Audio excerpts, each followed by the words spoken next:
미국에 류 윌리스라는 사람이 있었습니다. 그런 자기 친구가 예수 믿는 것 때문에 굉장히 기분이 나빴습니다. 남이 예수 믿는데 왜 기분이 나쁜지 모릅니다. 그가 생각하기를 과학 문명이 첨단을 달리고 있는 이 발달된 세상에서 아직까지도 캐캐 묵은 성경을 믿고 있다니, 그래서 그는 성경의 불합리성을 그리고 성경의 낡은 모순을 발견해내고 자기 친구들과 성경을 토론해서 성경의 불합리와 성경의 모순을 폭로하기 위하여 성경을 공부할 필요가 있다고 생각을 했습니다. 그래서 성경책의 모순을 발견하기 위해서 성경책을 읽고 분석하기 시작합니다. 그는 미국 군대의 고위 장교였고 언론인이었고 저술가였습니다. 그는 대단히 잘 나가는 사람이었고 아주 멋있는 사람이었어요. 그래서 성경책의 이 모순과 불합리, 이 잘못된 점을 지적하려고 성경을 읽고 분석하려고 했던 것입니다. 그런데 성경을 읽으면 읽을수록, 분석하면 분석할수록, 공부하면 공부할수록 그런 놀라운 사실들과 부딪히기 시작했습니다. 고고학적으로 그리고 역사학적으로 성경 안에 있는 수많은 자료들을 다 꺼내놓고 성경을 연구하면서 압도할 만한 성경의 놀라운 증언 앞에서 그런 마음이 움직이기 시작하였습니다. 그런 성경에 대한 반론을 펴기 위해서 책 제목을 구상하고 1장과 2장까지는 써내려갔습니다. 그런데 그만 2장을 완성하지 못하고 그는 펜을 꺾고 말았습니다.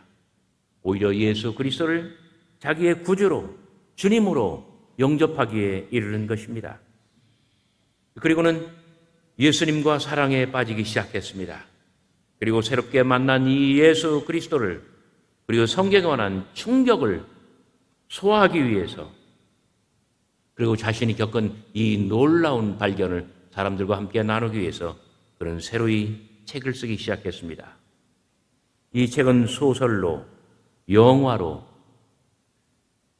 탄생하고 그리고 많은 사람들에게 유포되기 시작했습니다. 실로 전 세계인들의 아주 수많은 사람들의 감동을 불러일으켰습니다. 소설과 영화로 태어난 벤허는 이렇게 해서 세상에 나오게 되었습니다. 여러분, 예수님 영화는 거의 다 실패해요. 100이면 99개는 실패할 수밖에 없어요. 그런데 벤허가 성공한 이유는 뭔지 아세요? 예수님을 이 정면으로 비춘 게 아니라 이 사이드에서 언뜻 비춘 점이에요. 목마른 자들은 다 내게로 오라.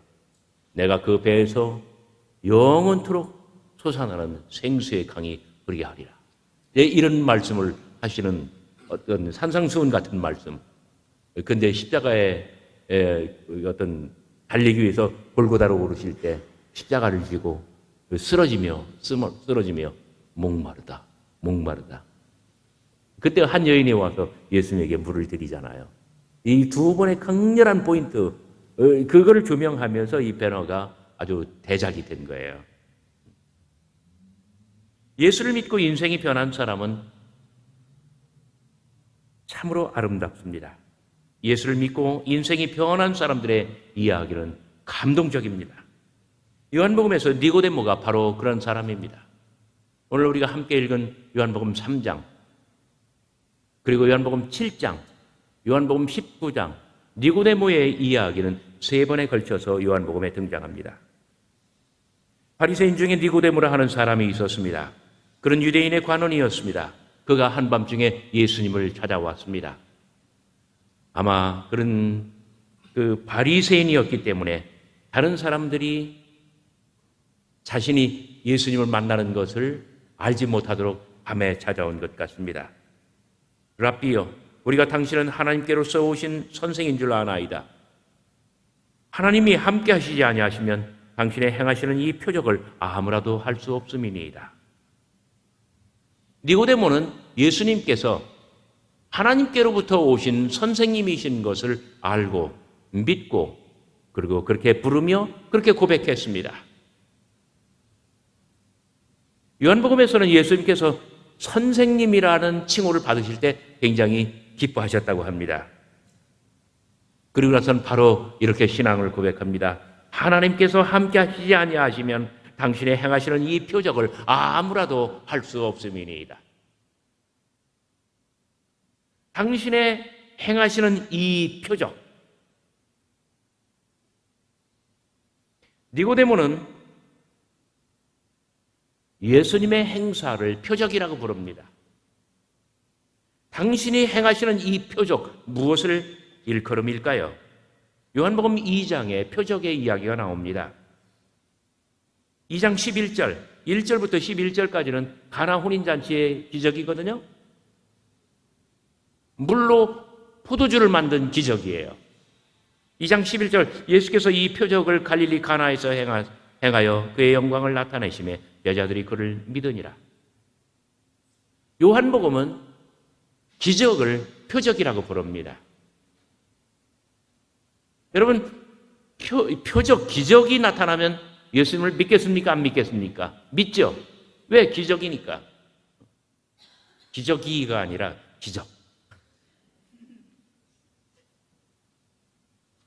우리가 신앙생활하면서, 저도 젊었을 때, 중학교 때부터 적극적으로 교회를 막 그 주일 낮예배 참석하고 부흥회 참석하고 다 했어요. 그런데 막 방언이 터지면 얼마나 놀라워요. 불치병 환자가 기도로 치유를 받으면 얼마나 놀랍습니까? 기적은 표적입니다. 하나님께서 함께 하신다는 아주 강렬한 증거예요. 그래서 표적이라고 부르는 거예요. 기적이 일어나면, 표적이 나타나면 사람들은 예수를 믿게 됩니다. 표적은 믿음을 부릅니다. 표적을 보면 믿게 됩니다. 우리가 어렸을 때 방언을 하는 것이라든지, 그 다음에 기적적으로 그 병이 나음을 얻었다든지. 그런데 요한복음 2장 23절, 24절 표적에 대해서 조금 다른 이야기가 나옵니다. 여러분 성경책이 있으신 분들을 한번 펼쳐보시기 바랍니다. 요한복음 2장 23절, 24절. 6월절에 예수께서 예루살렘에 계시니 많은 사람이 그의 행하시는 표적을 보고 그의 이름을 믿었으나, 여기 믿었으나 에피스티우산, 그의 이름을 믿었다. 무엇을 보고? 그의 행하시는 표적을 보고. 그런데 예수님은 그의 몸을 그들에게 의탁치 아니하셨으니, 여기 우리말로 너무 어렵게 번역을 했어요. 예수님께서는 욱 에피스티우센, 예수님께서는 그들을 믿지 않으셨다. 굉장히 단순한 말인데 이렇게 어렵게 번역을 한 거예요. 예루살렘에 있는 유대인들은 예수님께서 행하시는 표적을 보고 예수님을 믿었대요. 그런데 예수님께서는 표적을 보고 믿는 그들을 믿지 않으셨대요. 이는 친히 모든 사람을 아심이요, 사람들은 표적을 보고서야 예수님을 믿었습니다. 그런데 예수님께서는 표적을 보고 믿는 그런 사람들을 환영하지 않으셨고, 그런 사람들을 굳이 믿으려고 하지 않으셨다는 거예요. 제가 한 5살 때였나요? 저희 어머님이 어마어마한 신앙 체험을 얻으셨어요.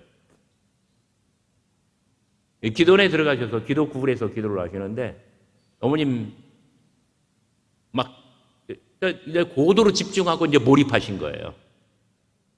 이제 기도 굴에 들어가서 기도를 하시는데 몸이 30cm 정도 뜨더래요. 진동의 은사가 온 거예요.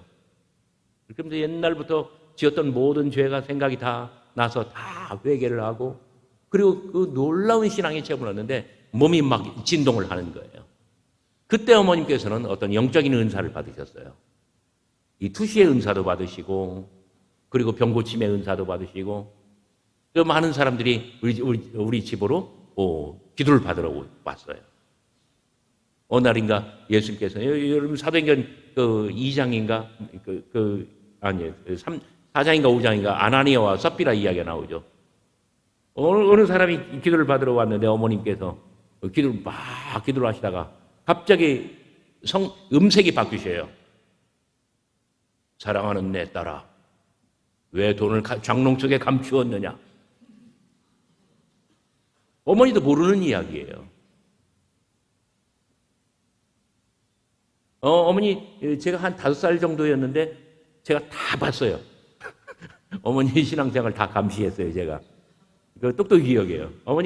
제가 어렸을 때는 어머니 신앙생활 초기에는 이 표적의 믿음이에요. 은사 생활, 은사. 그게 좋으셨어요. 그런데 신앙이 익어가면서 은사가 아니라 말씀으로 조금씩 변하는 거예요. 지금도 저희 어머니 97세인데 대전 어머님 댁에 가면은 성경 필사한 책이 창세기 1장 1절부터 요한계시록 끝장 끝절까지 전체가 다 성경 필사 되어 있는 게 지금 남아 있습니다. 기적에 의한 신앙생활은 한계가 있는 거예요. 기적이 일어나면 믿고 안 일어나면 안 믿고, 기적처럼 자극적인 어떤 그 요인이 있으면 신앙생활에 몰입하고 자극이 없으면 해이해지고, 바로 그런 이유에서 예수님께서는 이 표적에 의한 신앙인을 별로 좋아하지 않으셨다는 거예요. 2장에 나온 그 사람들과 니고데모의 공통점은 바로 표적이 신앙의 고백이 된다는 점입니다. 하지만 표적은 사람을 하나님께 속하도록 만들지는 못합니다. 그래서 예수님께서도 표적의 사람을 믿지 아니하신 것입니다. 여러분, 진정 필요한 것은 무엇입니까? 니고데모에게 진정 필요한 것은 무엇입니까? 그것은 예수님께서 3절에 말씀하십니다. 사람이 거듭나지 아니하면 하나님의 나라를 볼 수 없느니라. 두 번째, 거듭난다는 것은 무엇입니까? 영어로는 born again, 새로 태어난다, 다시 태어난다. 한자로는 중생이라고 합니다. 다시 태어난다, 거듭난다. 예수께서 대답하여 가라사대 진실로 진실로 내게 이르노니 사람이 거듭나지 아니하면 하나님의 나라를 볼 수 없느니라. 그랬더니 니고데모가 말합니다. 나 거듭난다? 그러면 제가 이렇게 나이가 많고 몸집이 커졌는데 제가 어머니 뱃속으로 다시 들어가서 다시 나와야 된다는 말씀입니까? 여기 거듭이라고 번역된, 우리말 성경에서 거듭이라고 번역된 헬라어 단어는 아노덴입니다. 여러분 한번 따라서 해봅시다. 아노덴. 아노덴은 두 가지 의미가 있어요. 하나는 니고데모가 지금 말하는 것처럼 거듭이라는 말이 있고요. 또 다른 하나는 위로부터, 하늘로부터 이런 뜻이에요. 여기는 굉장히 아주 미묘한 의미의 숨바꼭질이 들어있어요. 예수님께서는 아노덴이라는 말을 통해서 위로부터, 하늘로부터, 하나님께로부터 이런 뜻을 말씀하시는 거예요.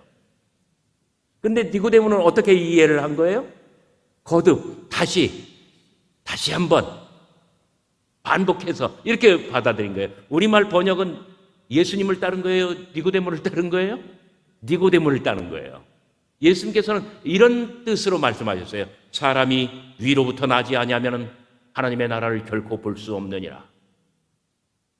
위로부터라는 뜻으로 아노덴이라고 말씀하셨지만 니고데모는 아니, 제가 이렇게 키가 컸고 몸집이 이렇게 불어났는데 어떻게 어머니의 모태 속으로 들어가겠습니까? 어머니의 몸집이 제 몸보다 훨씬 작은데.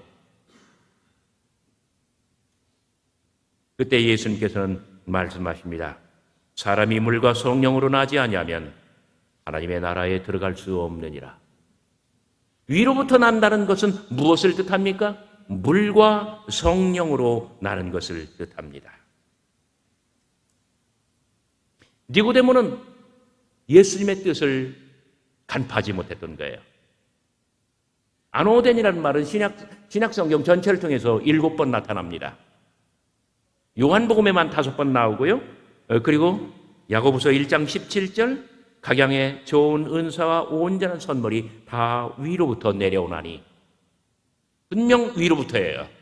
그런데 갈라디아서 4장 9절, 이제는 너희가 하나님을 알 뿐 아니라 하나님의 아신 바 되었거늘 어찌하여 다시 약하고 천한 초등학문으로 돌아가서 다시 한번 저희에게 종로로 다려 하느냐. 요때는 다시 한번, 다시라는 뜻이에요.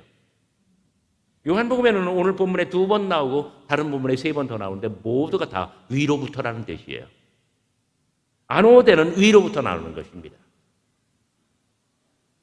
사람이 위로부터 나야 표적의 신앙을 넘어설 수 있고, 기적이 나타나지 않아도 올곧게, 아주 심지 굳게 예수님을 믿는 믿음의 사람, 참 사람이 될 수 있다는 뜻입니다. 그런데 니고데모는 예수님의 말씀 가운데 아노데를 두 번째로 다시 한번 이런 뜻으로 해석했습니다. 그러나 예수는 니고데모의 질문, 사람이 어떻게 모태로 다시 들어가 다시 한번 세상에 나올 수가 있겠습니까? 이 질문을 예수님께서는 받아주십니까? 안 받아주십니까? 받지 않으시죠? 그리고 말씀하십니다. 진실로 진실로 내게 이르노니 사람이 물과 성령으로 나지 않으면 하나님의 나라에 들어갈 수 없느니라. 여러분, 여기 물과 성령으로 태어난다. 무엇을 뜻합니까? 여러분, 그 성경책 다시 한번 5절부터 8절까지 보시기 바랍니다. 혹시 펜이 있는 사람들은 한번 동그라미 쳐봐요. 요 부분만 잘 이해하면 오늘 성경 다 이해하는 겁니다. 5절, 진실로 진실로 내게 이르노니 사람이 물과 성령으로 나지 아니하면, 거기 성령 동그라미 쳐봐요. 6절, 육으로 난 것은 육이요 성령으로 난 것은 영이니, 거기 성령과 영을 또 동그라미 쳐봐요. 7절, 내가 네게 위로부터 나아야 하겠다 하는 말을 기이 여기지 말라. 8절, 바람이 임의로 불매 그 소리를 들어도 어디서 오며 어디로 가는지 알지 못하노니, 여기 바람을 또 동그라미 쳐봐요. 성령으로 난 사람도 다 이러하니라. 성령 또 동그라미 쳐봐요. 지금 동그라미 몇 개 쳤나요? 동그라미 몇 개예요? 5절 물과 성령, 거기 성령. 6절 성령으로 난 것은 영이니, 성령과 영. 8절 바람, 그 다음에 성령. 모두 몇 개예요? 5개죠. 우리말로는 많이 다채롭게 번역을 했습니다. 모두가 다 푸니우마예요. 푸니우마. 여러분, 푸니우마가 뭡니까? 푸니우마는 숨이죠. 또 푸니우마는 바람입니다. 또 이게 바로 뭐냐면 영이고 정신이에요. 영어로는 스피릿이에요. 근데 바람이 임의로 불매, 잘 번역한 거예요. 하지만 헬라어로는 모두가 다 푸니우마예요. 예수님께서는 아노덴이라는 말을 가지고 변화무쌍하게 의미를 발생시키지만, 여기 5절부터 8절까지 푸니우마라는 말을 가지고 아주 의미를 정말 변화무쌍하게 예수님께서는 사용하십니다. 5절, 사람이 물과 성령으로 나지 아니하면, 사람이 물과 푸니우마로 나지 아니하면. 6절, 푸니우마로 난 것은 푸니우마요. 8절, 푸니우마가 임의로 불매 그 소리를 들어도 네가 어디서 와서 어디로 가는지 알지 못하나니. 8절, 푸니우마로 난 사람은 다 이러하니라. 영은 바람과 같습니다. 아니, 영은 바람입니다. 푸니우마는 본래 숨, 바람, 영을 뜻합니다. 바람은 보이질 않습니다. 그러나 존재합니다. 폭풍이든 미풍이든 살갗에 닿으면 누구든 바람의 존재를 인지합니다. 바람을 경험한 사람은 바람의 존재를 믿게 됩니다. 푸니우마, 성령의 일도 그러합니다. 영에게 압도되고 영을 체험한 사람은 영의 존재를 확신합니다. 영으로 난 것도 마찬가지입니다. 영으로 나는 것은 바람이 임의로 부는 것처럼 그렇게 일어납니다. 그것은 누군가로부터 와서 어디론가 사라집니다. 경험하지 못한 사람, 곧 육으로 난 사람에게는 결코 알 수 없는 일입니다. 바람의 경우처럼.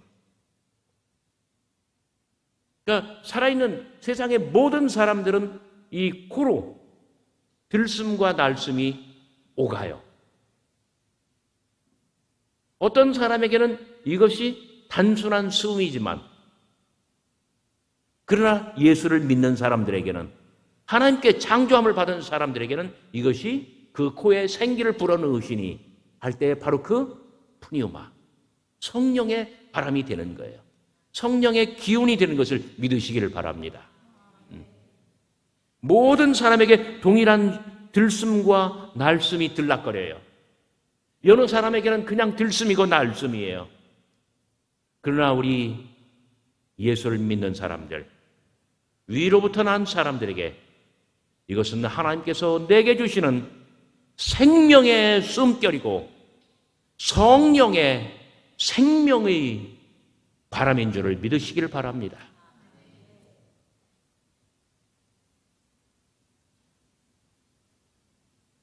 중생은 예수님처럼 땅에서 이루는 하늘의 일입니다.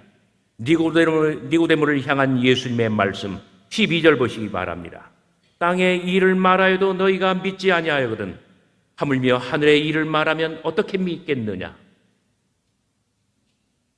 요한복음 3장은 계속해서 하늘과 땅, 위와 아래, 영과 육 계속해서 대비시킵니다. 바람의 이야기는 분명 땅의 이야기입니다. 그러나 성령의 이야기는 하늘의 일입니다. 여러분 혼란스러우십니까?